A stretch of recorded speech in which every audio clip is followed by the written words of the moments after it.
إن الله وملائكته يصلون على النبي يا أيها الذين آمنوا صلوا عليه وسلموا تسليما. Tadabbur sebuah ayat tentang muhasabah, yaitu dalam surah Al-Hasr ayat yang ke-18 yang berbunyi A'udzubillahi minasyaitonirrajim.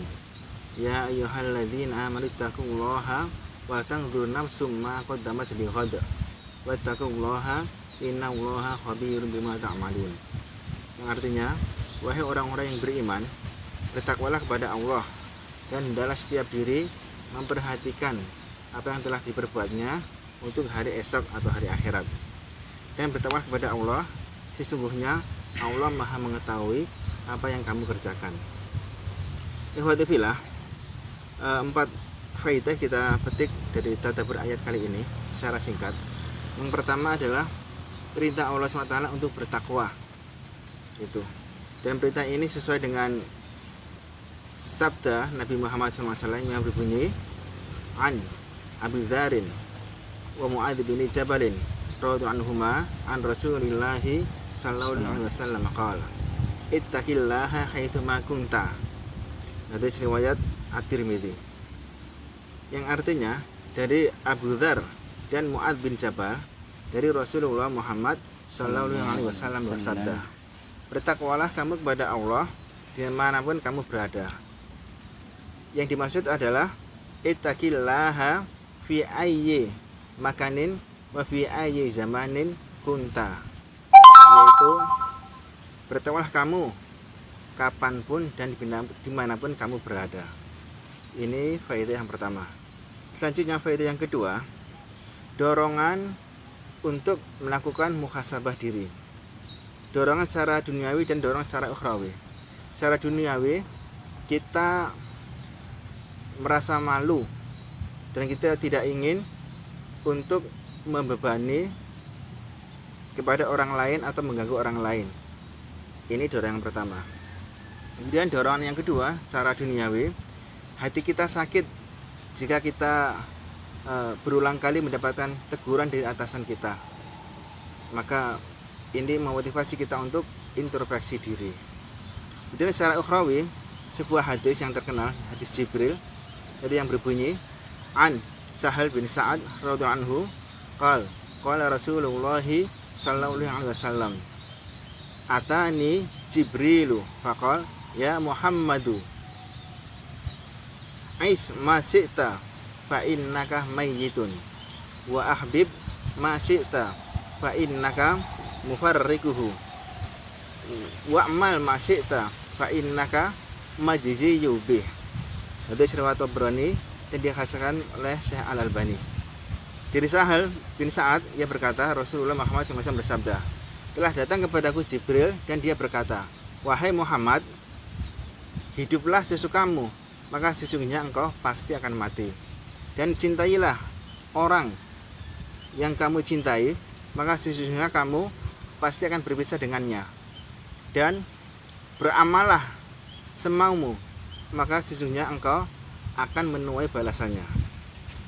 Jadi semuanya kita akan tuai sendiri. Jika kita beramal baik, kita akan dapat kebaikan, dan jika kita beramal buruk, maka keburukan akan kita tuai dari apa yang kita tanam tersebut. Selanjutnya ikhwati fillah, faidah yang ketiga, sebagaimana tercantum dalam tafsir As-Sinkiti, dinukilkan kalimat qaddamat, yaitu dalam bentuk madhi atau lampau, yang artinya yang telah kamu kerjakan. Di sini mengandung pelajaran, hendaklah cepat untuk beramal soleh dan jangan menunda-nunda. Karena sesungguhnya yang kita miliki adalah yang telah kita lakukan di masa yang lampau, masa lalu. Karena masa yang akan datang, kita tidak tahu apa yang akan kita dapatkan. Sebagaimana firman Allah Ta'ala dalam surah Luqman ayat yang ke-34 yang berbunyi, wa ma tadri nafsum madza taksibu ghadan. Dan tidak ada seorang pun yang mengetahui apa yang akan diperbuat besok atau apa yang didapatkan besok. Ini faedah yang ketiga. Kemudian faedah yang terakhir, kata-kata mutiara. Secara singkatnya, yang pertama dari Nabi Muhammad SAW yang berbunyi, al-kayyisu man dana nafsahu wa amila lima ba'dal maut wal azizu man adba'a nafsahu hawaha wa tamanna 'ala Allahil amaniya. Yang artinya, orang yang cerdas itu adalah yang menghisap dirinya dan beramal untuk kehidupan setelah mati. Dan orang yang lemah itu adalah orang yang memperturutkan hawa nafsunya dan berharap pada Allah dengan angan-angannya. Dan mutiara yang kedua dari sahabat yang terkenal Umar bin Khattab radhiyallahu anhu, beliau mengatakan, hasibu anfusakum qabla an tuhasabu wazinu anfusakum qabla an tuzanu fa innahu ahwanu alaikum fil hisabi ghadan an tuhasabu anfusakum yauma. Yang artinya, hisablah diri kalian sebelum kalian dihisab, dan hitunglah atau timbanglah amal perbuatan kalian sebelum amal perbuatan kalian ditimbang. Sesungguhnya engkau menghisab dirimu pada hari ini, yaitu di dunia, akan meringankan hisab kamu besok di akhirat. Kemudian yang terakhir, kata mutiara dari Nabi Muhammad SAW berbunyi, wa inni la astaghfirullah fil yaumi mi'ata marrat wa fi riwayatin aktsara min sab'in. Yang artinya, Nabi Muhammad SAW bersabda, sesungguhnya aku memohon ampun kepada Allah dalam sehari 100 kali. Dalam riwayat yang lain lebih dari 70 kali. Jadi kata-kata mutiara ini, dua poin pokok kita ambil secara singkat, yaitu muhasabah yaumiyan, ya.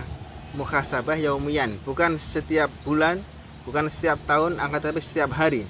Kita muhasabah yaumiyan, yaitu muhasabah sebelum berbuat, apakah itu ikhlas karena Allah atau karena riya, atau apakah itu perbuatan bermanfaat ataukah perbuatan itu membahayakan.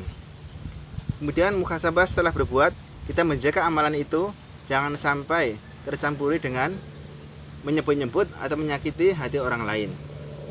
Kemudian terkait juga amal-amalan yang wajib, apa kita melakukannya dengan sempurna atau juga dengan amal-amalan yang dilarang, apa kita melanggarnya atau kita selamat darinya. Dan poin yang kedua adalah taubatan nasuha yaumiyan, ya. Taubatan nasuha yaumiyan. Kita setiap hari mohon ampun kepada Allah Ta'ala dan bertaubat. Yang terutama yaitu dosa-dosa yang dilakukan oleh hati, karena dosa hati ini lebih besar daripada dosa-dosa anggota badan. Misalkan kesyirikan, ujub, sombong, riya, iri, dengki, dendam dan lain sebagainya.